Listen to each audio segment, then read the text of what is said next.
The urban environment is powerful and evocative, reflective of the people, places, and times that saw the construction of specific communities. Cities can be iconic, but they can also be overrated. They say you should never meet your heroes, but in this list, you might come to the conclusion that it's equally unwise to visit your favorite cities. There's very much the possibility that they might not live up to your lofty expectations. Number 10. Paris.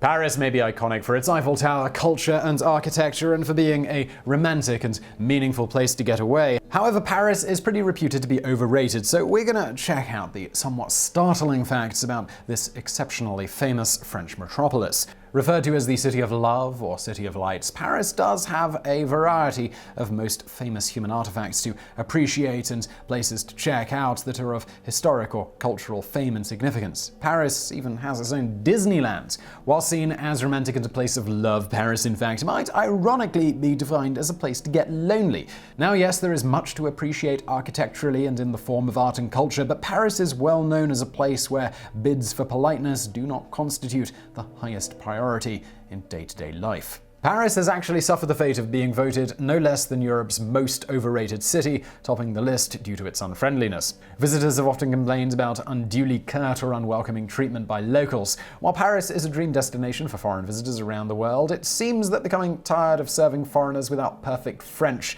is an attitude clearly conveyed by enough Parisians. Apparently, condescending attitudes and bluntness are ubiquitous in Paris, to the point where visitors may not only feel disappointed but downright depressed. Finding that Paris does not measure up has created such severe symptoms that it's actually been labeled as Paris syndrome. Number 9. Rome.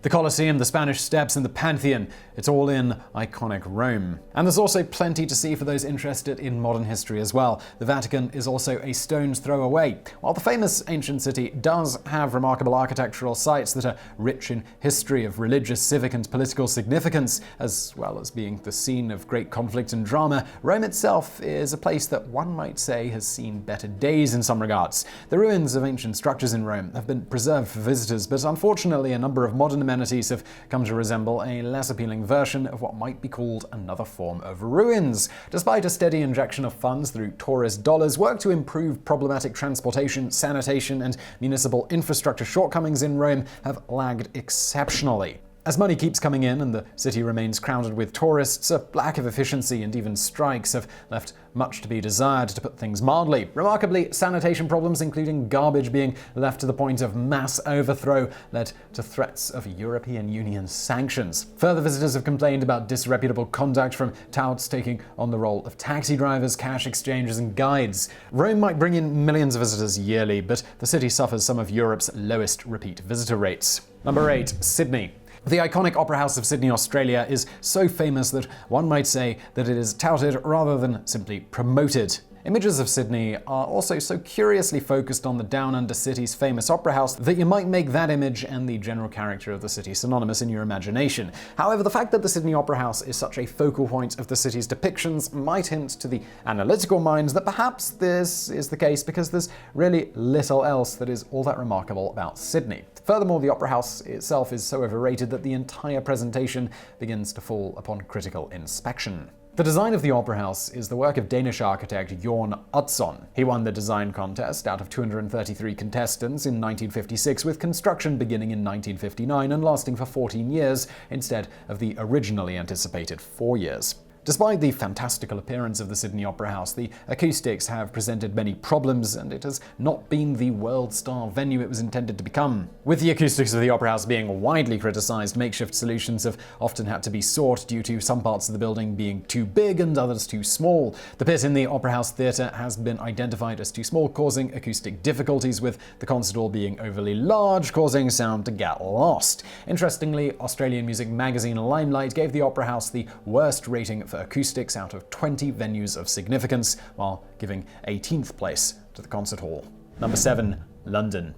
London, England has a history going back to the Roman Empire, with everything from sites of royal interest at Buckingham Palace, Big Ben as a monument for the most die-hard Clark fans, those infamous red double-decker buses, and perhaps the odd unexploded German bomb lying somewhere waiting to be discovered decades after the fighting of World War II. The largest city in England and the United Kingdom, the capital suffers pollution in the Thames that was once so bad that people were dying from it, and air pollution is having the same effect on the city's population today. Despite the mix of grandeur and squalor, visitors to London may find themselves disappointed by the crowding and also the lack of friendliness despite being surrounded by people, as London has the questionable distinction of being the second most unfriendly city worldwide. Then there's the sometimes garish and disjointed modern construction that has grown up in the city. While historic squalor and wartime damage have been definitive events in London's history, visitors will be surprised by how iconic traditional buildings and perceptions of English culture and architecture in London are dwarfed by its modern architecture. The skyline of London definitely appears rather random, with buildings in the financial district described in comparison to a cheese grater, a scalpel, and a walkie-talkie as some prominent examples. Number 6. New York City. New York City may not be the political capital of the United States, but the Grand City is certainly the de facto financial capital of America. With its iconic elements portrayed in popular culture, literature, news, movies, and daily discourse, New York occupies a larger-than-life place in the minds of the American public. Those who live there know what it's like, but first-time travelers may be in for a disappointment upon actually arriving. From 1785 to 1790, New York was actually America's capital city. In recent years, the tragic 9/11 attacks represented the single worst incident to strike any North American city. While many cities are destinations for visitors, there has been a surprisingly significant level of effort to the point of sacrificing comfort just for the sake of living in New York City. Due to grand real estate costs, living in tiny, overpriced, and sometimes substandard accommodations has become commonplace. For visitors, sites such as the Empire State Building, Wall Street, and the Statue of Liberty are certainly icons of great interest, but the actual city will produce a feeling of being dwarfed by two things. These are the enormity of the buildings, crowds, and traffic-jammed streets, and the second is the enormity of the tab you'll run up staying in the city.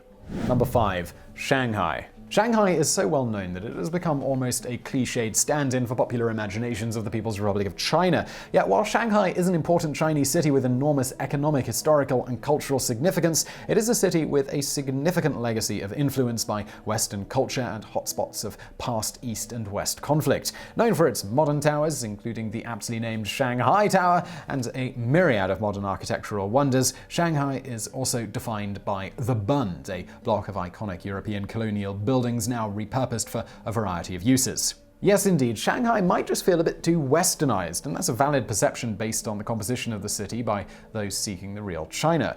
But it is certainly the best place to get coffee and hamburgers. While modern architectural creations may define the Shanghai skyline, the waterline of Shanghai is largely defined at its most famous points by these magnificent but undeniably foreign European buildings, the work of the Laowai, or foreigners in China. The foreign presence in China has been a tumultuous one, with many flashpoints relating to trade and attempts at colonization. So why is Shanghai perhaps overrated as a place to experience China? Well, while interesting, there are many other places in China that more accurately reflect traditional Chinese culture rather than a more westernized one. Number 4. Rio de Janeiro.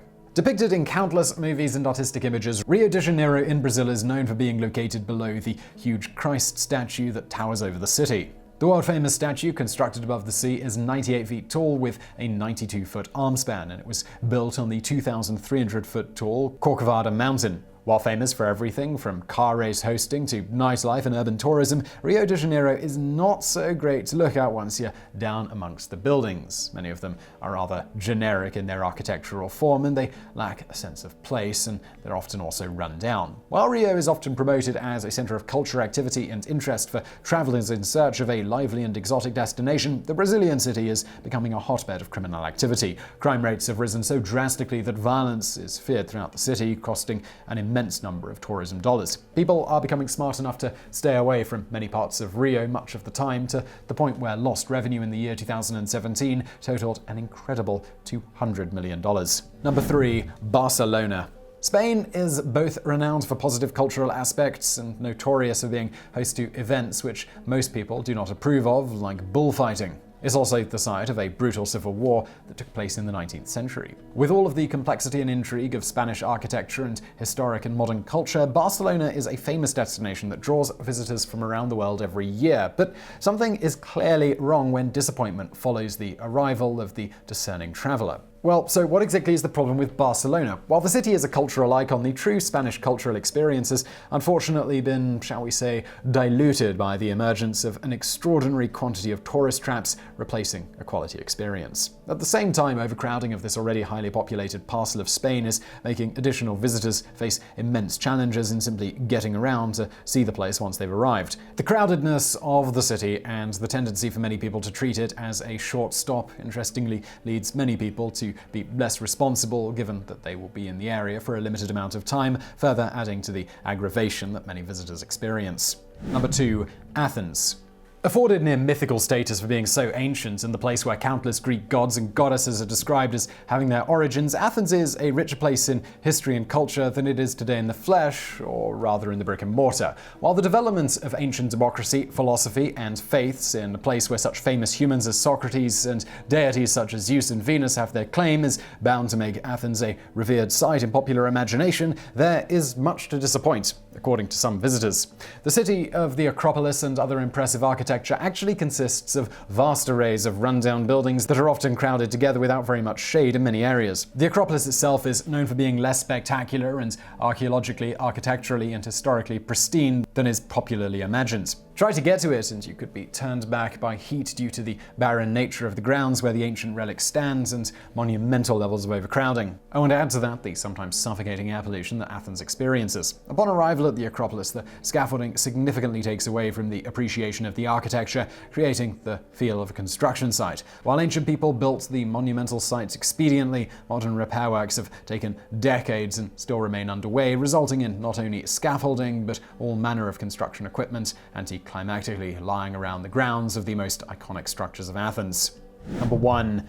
Amsterdam. World-famous Amsterdam. This city is an active metropolitan area situated on flat land, including areas that have been reclaimed from the ocean. Subject to flooding, massive urban construction has required more than just a little engineering to be sustainable. Amsterdam may be geologically flat and lacking in mountains, but it has been viewed as a place where people can get high in the drug sense of the word without fear of legal reprisals. So-called coffee shops function more as marijuana lounges in Amsterdam, where the use of the almost universally banned drug is tolerated by the authorities. Furthermore, red light district activities draw more than a fair share of visitors since prostitution is legal. However, a variety of issues, as well as a simple lack of interest when it comes to more standard comforts, render Amsterdam a place that is not just overrated, but leaving something to be desired when it comes to mainstream human comforts. Amsterdam's food is lagging behind the attention given to the marijuana-focused coffee shops, being monotonous and simple for the most part, while the architecture of the coastal city is less than spectacular in many instances, with exceptionally plain construction defining much of the municipal jurisdiction.